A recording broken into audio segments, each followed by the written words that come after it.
My name is Maya. I'm 30 years old, recently divorced, and for the last 3 years I've been secretly paying my mother's rent. She tells everyone I'm a failure, but somehow my useless life has been the one keeping her lights on. Tonight, at a family dinner, she pushed things too far. Mom laughed in front of the whole family, her voice cutting through the clatter of plates. "How does it feel to be useless, daughter?" she asked loudly, making sure every single person at the table heard it. My stomach knotted for a second, the old instinct to shrink and apologize flashing through me, but it passed. I looked at her calmly and said, "Feels great, since I just stopped paying your rent." Her smile froze, then vanished completely. The room went quiet in an instant. My father's fork slipped from his hand and clinked against his plate. He stared at me like I'd just confessed to a crime. "What rent? Why?" he demanded, his voice sharper than I'd heard in years. My mother's eyes darted between us, searching for a way to spin this, to twist my words back on me like she always did. But this time, I wasn't backing down. She had no idea this confrontation wasn't an accident. It was the moment I'd been planning for months, down to every word and every witness. What happened after that single sentence shocked everyone at the table and forced me to decide whether I'd finally break free or crawl back. For a second, nobody moved. It was like the whole table forgot how to breathe. Then my mother found her voice. "Don't be dramatic," she snapped, forcing a laugh that didn't quite land. "She's just joking. You know how sensitive she gets." I didn't let her finish. "I'm not joking," I said, keeping my eyes on my dad. "For 3 years, I've been paying her rent every month, out of my salary, out of my divorce settlement. She told me you couldn't handle the stress, so I kept quiet, but I'm done." That got his attention. My dad's face went from confused to pale, then to something I hadn't seen in a long time, pure cold anger. "Is that true?" he asked my mother slowly. "Have you been taking money from her and not telling me?" Mom, her name is Diane, but in moments like this she's just Mom in my head, straightened in her chair, shoulders stiff. "Oh, please," she scoffed. "You know how she exaggerates. I needed a little help after my hours got cut. I didn't want to burden you, so I asked our daughter. That's what family does." "A little help?" I repeated, feeling the familiar heat rising in my chest. "Mom, I've paid your entire rent, utilities included, for 36 months. You called me crying, saying you'd be homeless without me. You said if I didn't help, you'd end up on the street and everyone would know what a selfish daughter I am." A murmur rippled around the table. My dad looked at me, then at her. "I never knew any of this," he said, voice low. "You told me you were fine. You said you had everything under control." "I did," she shot back. "And now she wants to humiliate me in front of everyone because she's bitter about her divorce." I almost laughed. "You humiliated me first," I reminded her, "in front of the same people you've been bragging to. You're right, though. This is about control. You didn't just need help. You liked having leverage. As long as I was paying, you could call me useless and still know I'd show up every month." Her jaw clenched. For once, she didn't have a quick comeback. "Why didn't you tell me?" my dad asked again, this time to me. "Because every time I tried to say no, she would bring you up," I replied. "She'd say, 'You're just like your father, always running away when things get hard.' And I believed her. I thought I owed her my entire life." I could feel everyone watching us, but I didn't care. This wasn't just an argument, it was evidence being laid out. And this was only the beginning. The question was, would anyone at that table finally see who she really was? Or would they keep pretending I was the problem? I didn't answer right away when my dad repeated, 3 years? Like he needed to hear it out loud to believe it. My mind flicked back to the first night it started. I had just moved out after my divorce, dragging boxes of my life into a tiny apartment I could barely afford. Before I'd even unpacked, Mom called. She was sobbing so hard I could barely understand her. "They're raising the rent!" she'd cried. "Your father doesn't care. He says I should tighten my belt." "I can't do this alone. You know how fragile I am. Are you really going to abandon your own mother when she needs you?" I remember staring at the half-unpacked boxes still smelling like my ex's house, feeling like a failure in every direction. "I'll help," I'd said back then, throat tight. "Just until you get back on your feet." She stopped crying instantly. "I knew you were a good daughter," she'd said. "You've always had a better heart than your father." That was the first transfer. 1 month became 3. 3 became 12. Every time I hinted I couldn't keep doing it, she weaponized her voice like a knife. "After everything I sacrificed for you. If you don't help me, who will? No wonder your marriage failed. You only think about yourself. And the worst one of all? You're lucky I still claim you as my daughter." Sitting at that table now, I realized how rehearsed those lines had been. How easily I'd swallowed them. "He doesn't need to know every detail," Mom cut into my thoughts, waving a dismissive hand toward my dad. "I asked for help as a mother. That's normal," she agreed. "I agreed because you made me feel like a monster if I said no," I said. "You told me Dad would turn everyone against me if he found out you were struggling, that he'd say you were bad with money. So I kept your secret. I took on your debt, your rent, your guilt." My dad's eyes hardened. "Diane," he said quietly, using her name like a warning. "Did you tell her that?" She laughed nervously, but no sound reached her eyes. "You know how dramatic she gets." She tried again. "I was under a lot of stress. I may have said some things I didn't mean." "You meant every word," I said. "You wanted me scared and dependent. As long as I believed I owed you, I wouldn't leave." That was when another memory surfaced, the one that had pushed me to plan tonight. Last month, when my account overdrafted because the rent transfer went through the same day my car broke down. I'd called her panicking.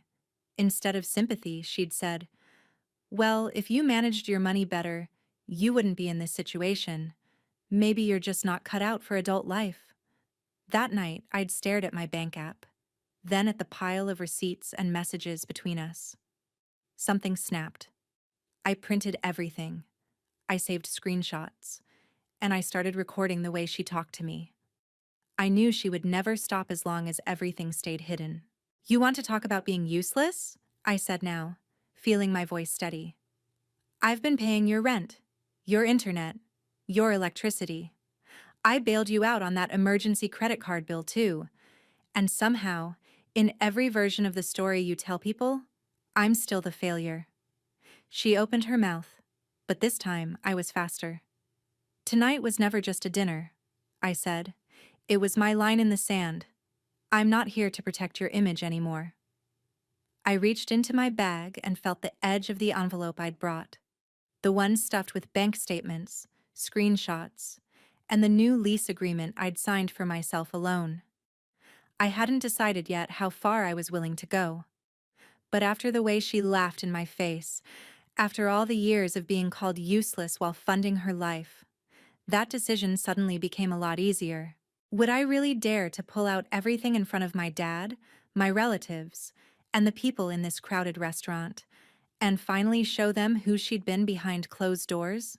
The restaurant noise slowly crept back in, clinking glasses, low conversations, but at our table, it felt like time had stalled. My mother's eyes were on my hand as I pulled the thick envelope from my bag and set it down between us. "What is that?" she asked, her voice tight. "Proof," I said simply. "Of every transfer, every loan that never got paid back, every time you told me you had no one else." My dad reached for it, but Mom slapped her palm on top of the envelope. "Mark, don't," she said quickly. "This is ridiculous. She's overreacting. We can talk about this at home." I looked him straight in the eye. We already tried talking at home, I said. That's how we got here. She counts on private conversations so she can rewrite them later. That's why I brought this tonight. I needed witnesses.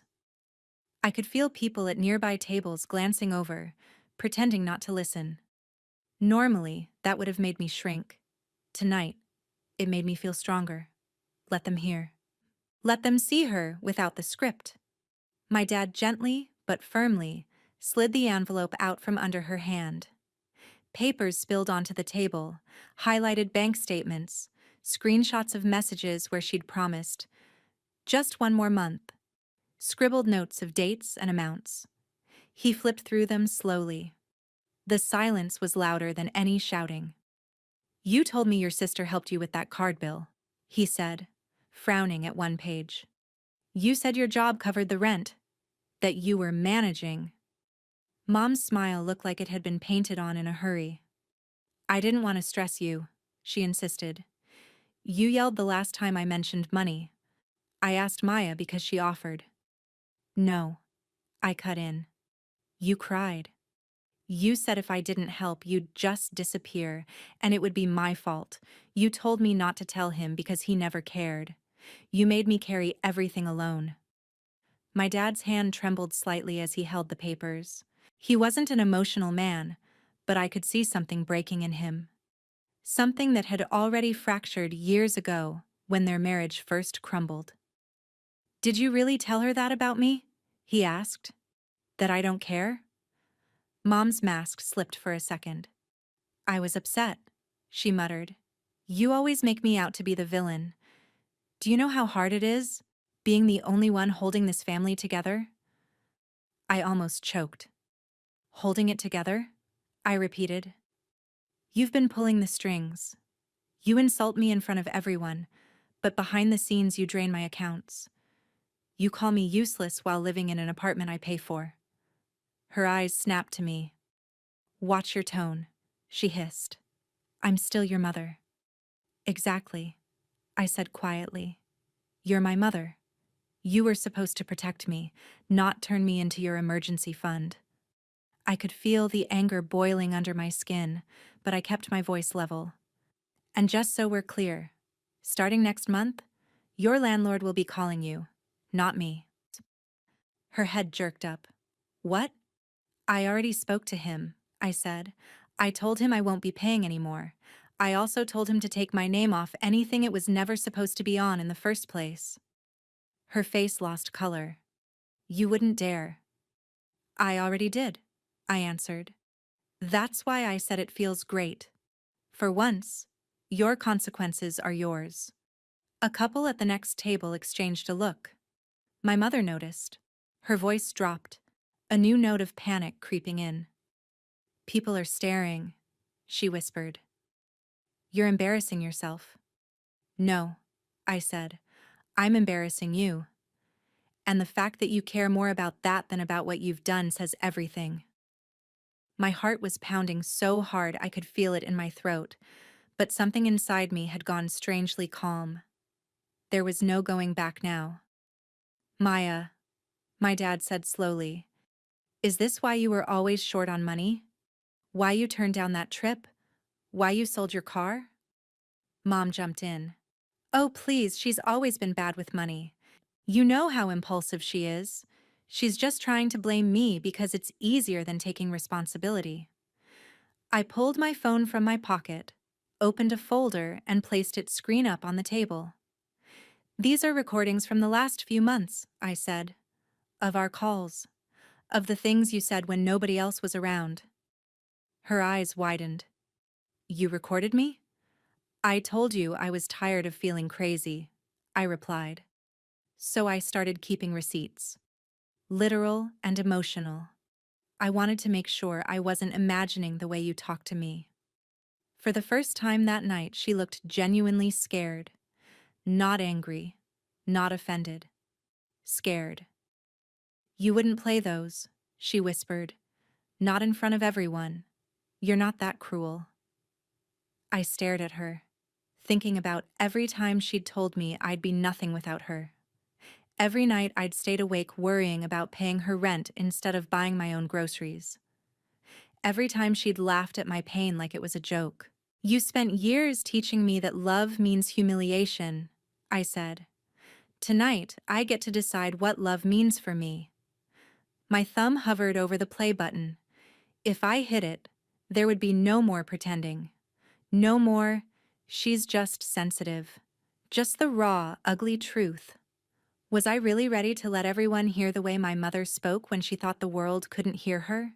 Before I could press play, a hand gently closed around my wrist. I looked up and saw my aunt standing beside me, Sarah, my mother's younger sister. I hadn't even noticed her arrive. She must have shown up late and caught enough to piece things together. "Let her talk first," Sarah said quietly. "You don't have to burn everything down in one breath." Mom scoffed. "Oh, great. Here comes the therapist," she muttered under her breath. Sarah ignored her.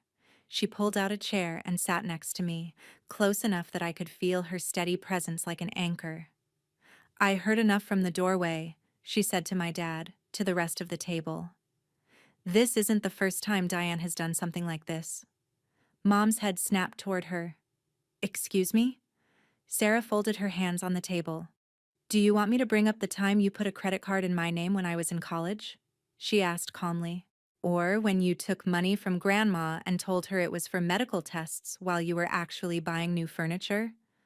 A gasp went around the table. My grandmother, Patricia, stiffened at the mention of her name. "That was years ago," Mom hissed, "and I paid you back." "No, you didn't," Sarah said. "You guilted me into dropping it.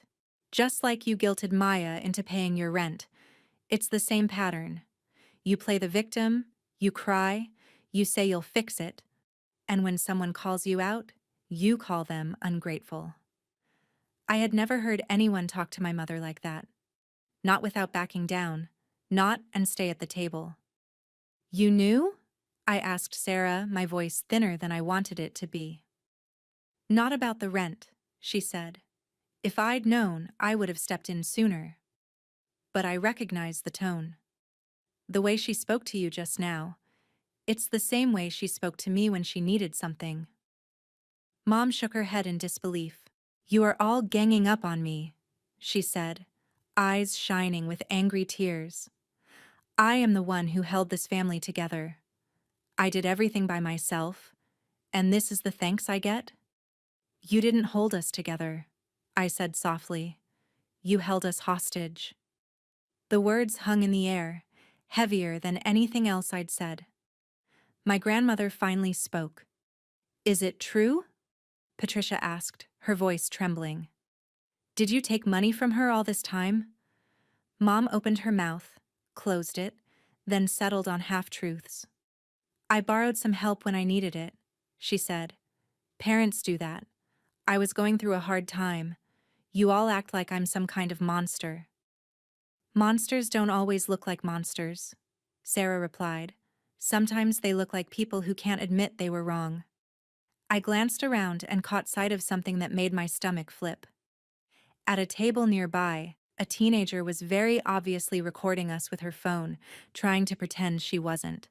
Mom saw it too, her face drained of color. Image was everything to her.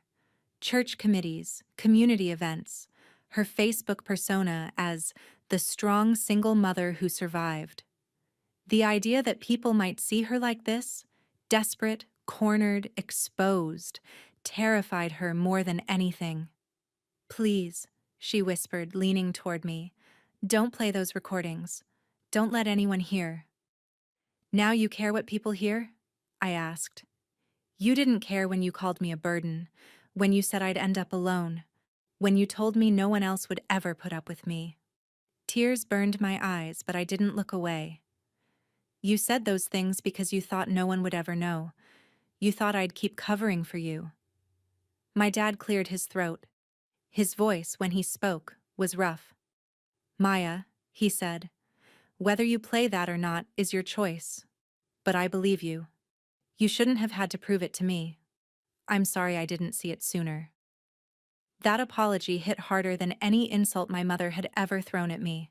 For a moment, I had to look down at my hands just to steady myself.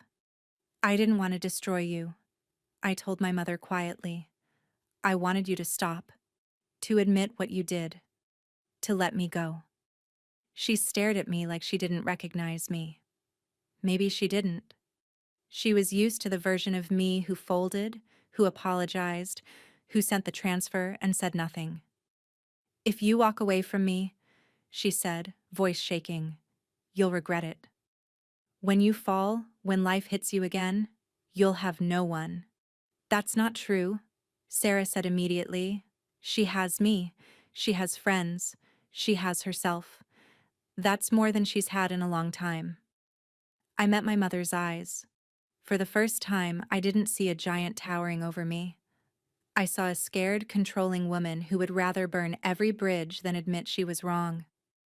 I slipped my phone back into my pocket without pressing play. She let out a breath of relief she couldn't hide. I'm not sparing you, I said before she could speak. I'm sparing myself. I don't need to relive those words in stereo. I already know what they did to me. The teenager at the other table frowned, realizing she wasn't getting the explosion she wanted. I didn't care. My revenge wasn't about giving strangers a show. It was about taking my life back. But I'm done paying your rent, I continued. I'm done keeping your secrets. If people find out, it won't be because I exposed you. It'll be because your behavior finally caught up with you.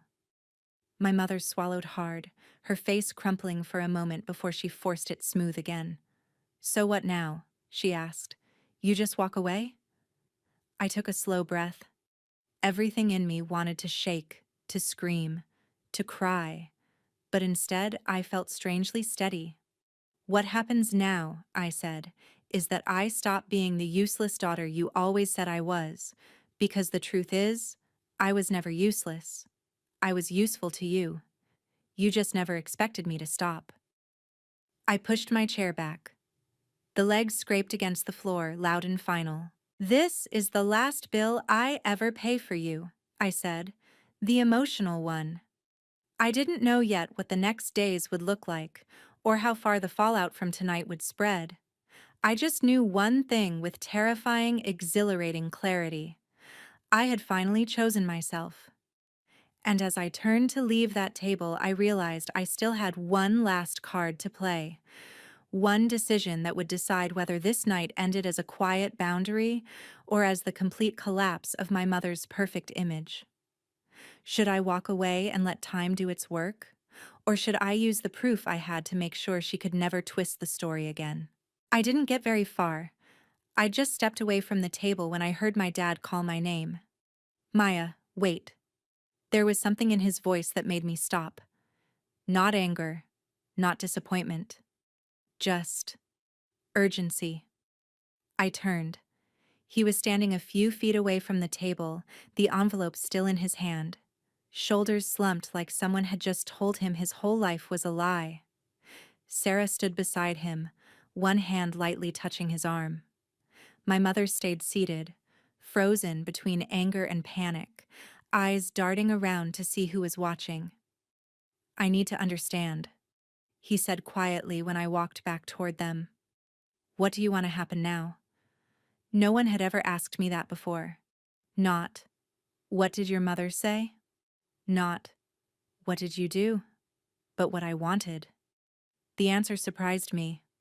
I want it to stop, I said. I want her to stop using me. Stop twisting everything. Stop acting like I'm the problem when I'm the one paying the price. And what about the money? He asked. Do you want it back? For a moment, I imagined demanding every cent. It would be satisfying, watching her scramble, finally feeling the weight she'd dumped on me. But I already knew what that would cost me. Years of more fighting, more excuses, more poor me speeches. I didn't want my revenge to chain me to her forever. I want accountability, I said. If she pays anything back, it should be because she chooses to, not because I'm chasing her. The real payback for me is not letting her do this again, Not to me, not to Sarah, not to anyone. Sarah nodded. We can help make that happen, she said, but it has to start with the truth. We went back to the table together. The air felt thick, like the whole restaurant had shifted a few degrees. My mother sat rigid, hands clasped so tightly her knuckles were white. Have we finished humiliating me? She asked coldly. Or do you want to read her diary out loud too? My dad sat down slowly, folding the papers back into the envelope. This isn't about humiliation, he said. This is about what you did. You lied to me. You lied to our daughter. You lied to your own mother and sister. You took money from all of them and made them feel guilty for not doing more. She let out a sharp laugh. Oh, please, like you never lied. Like you're some saint. I'm not, he said. But I'm done pretending this is normal. He slid the envelope toward her. You're going to call your landlord tomorrow. You're going to tell him the payments won't be coming from Maya anymore, and you're going to work out a plan that doesn't involve our daughter's bank account. So you'll pay it? She snapped. Is that what this is about? You want to feel like a hero now? No, he said. I'm not paying it either. She stared at him, stunned. What? You got yourself into this, he said. You told all of us you were fine. You took money behind my back. You turned our daughter into your safety net. That ends now. If you need a cheaper place, you downsize. If you need help, you ask honestly. But this, he tapped the envelope, never happens again. Her face twisted. You can't do this to me, she said. You can't just abandon me. Sarah leaned forward. You didn't think twice about abandoning Maya when she needed emotional support, she said. You made her believe she was broken, then used her fear to keep her paying. You abandoned her a long time ago. She's just finally walking out of the house you left burning. The teenager at the nearby table wasn't even trying to hide her phone now. A few other people were openly watching. My mother noticed, and that's when the mask truly cracked. Stop staring, she suddenly shouted at the room. Mind your own business. A few heads turned away, but not all. The image she'd spent years cultivating was slipping, and she knew it. You are all ungrateful, she hissed, turning back to us. If it weren't for me, you'd have nothing. I gave you life. I sacrificed everything. You sacrificed my peace, I said quietly. I'm taking it back. I picked up my phone again, not to play the recordings, but to open a group chat I'd created earlier that afternoon. It was labeled, For When I'm Ready. It included Sarah, my dad, my grandmother, and two cousins who'd seen pieces of this before, but never had the full picture. With a few taps, I attached a folder of documents, screenshots, bank statements, a written timeline of events, and hit send. Their phones buzzed almost simultaneously. My grandmother's eyes widened as she looked down at hers. What is... Oh my God, she murmured. My mother's head snapped up. What did you do? I made sure the truth can't disappear anymore, I said. I'm not posting it online. I'm not blasting you on social media. I'm just making sure that if you try to twist this later, there are people who know exactly what happened. Her mouth opened and closed, rage and fear colliding behind her eyes. You think they'll all turn against me? She demanded. Is that your big victory? Watching your own mother get abandoned? My victory, I said, is finally knowing that whether they believe you or me doesn't control my life anymore. I'm done buying your version of the story. My dad put his phone down and looked at her. If you want any relationship with me or with Maya or with your own family, he said, you're going to have to take responsibility. Get help. Stop using people. No more secrets. No more debts behind our backs. If you can't do that, you'll be alone. For a moment, I thought she might actually apologize. Her eyes glistened, her mouth trembled. Then something hardened again. Fine, she spat. Go, all of you. Walk away. Don't come crying to me when your lives fall apart. You'll see how useless you really are without me. I stood. That's the thing, Mom, I said. My life started getting better the second I stopped trying to prove I wasn't useless to you. I picked up my bag. Now I'll see what it looks like when I give all that energy back to myself. As I walked toward the door, I felt every pair of eyes on my back, hers included. For the first time in my life, I didn't feel small under that weight. I felt free. But as the cool air hit my face outside, a thought tugged at me. I'd taken my power back in that room. I'd cut off her access to my wallet, to my guilt, to my silence. Yet part of me still wondered, if you had the chance to completely destroy someone's reputation after they'd spent years destroying your self-esteem, would you do it? Or is walking away with your peace already the strongest revenge? 3 months later, my alarm went off at 7 a.m., and for the first time in years, my first thought wasn't, did Mom text me about money? It was, do I want oat milk or regular in my coffee? It sounds small, but if you've ever woken up every day bracing for someone else's crisis, you know how huge that is. My phone screen was blissfully quiet. No missed calls. No walls of guilt-tripping messages. Just a text from Sarah. Therapy at 6? I'm bringing snacks. And one from my dad. Proud of you. Call me when you're free. I moved into a slightly better apartment a few weeks ago. Nothing fancy, just a place where the rent came out of my account for me, and only me. My budget still had scars from 3 years of supporting my mother, but without that extra drain, my bank app no longer gave me panic attacks. I'd even started putting a small amount into savings, watching the number grow like a fragile little plant. Work was lighter. The job itself hadn't changed, but I had. I stopped volunteering for every extra shift just to keep up with her demands. I stopped apologizing every time I took a day off. My boss noticed. You seem more focused lately, she'd said last week. Whatever you've changed, keep it up. Not everything was magically better, though. The fallout from that dinner had spread quietly but steadily. My mother lost her apartment within a month. She didn't tell me directly, of course. I heard it from my grandmother first, then from Sarah. Mom had refused to downsize at first, insisting someone would step up and help.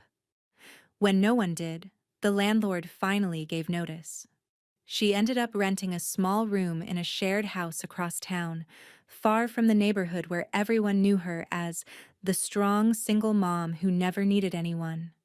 Some of her social circle drifted away. The woman who used to host every baby shower and holiday party suddenly stopped getting invited to things. People didn't confront her, they just created distance. My grandmother, Patricia, cut her off financially too. I love her, Grandma told me on the phone, voice heavy. But I'm done funding her lies. I should have stopped this years ago. I'm so sorry, Maya. My dad started separating his finances, quietly but firmly. He stopped covering her small emergencies. He stopped believing every crisis was someone else's fault. He started therapy too. It turned out Mom wasn't the only one who'd been avoiding hard truths. As for my mother, she reacted exactly how you'd expect. At first, she sent me messages that swung wildly between tearful apologies and vicious attacks. I'm so sorry, I didn't realize I hurt you. Would be followed a day later by, you've turned everyone against me. I hope you're happy. You ruined my life. My therapist called it the last thrash of control. She said people who've always gotten their way with guilt and manipulation don't just wake up different. They push harder until they realize it no longer works. So I did something radical. I didn't respond. Not to the attacks, not to the compliments dipped in poison, not to the nostalgic remember when messages. I'd told her my boundary at that table. Until she was ready to accept responsibility without twisting it into my fault, there was nothing to say. Then, one afternoon, she asked to meet.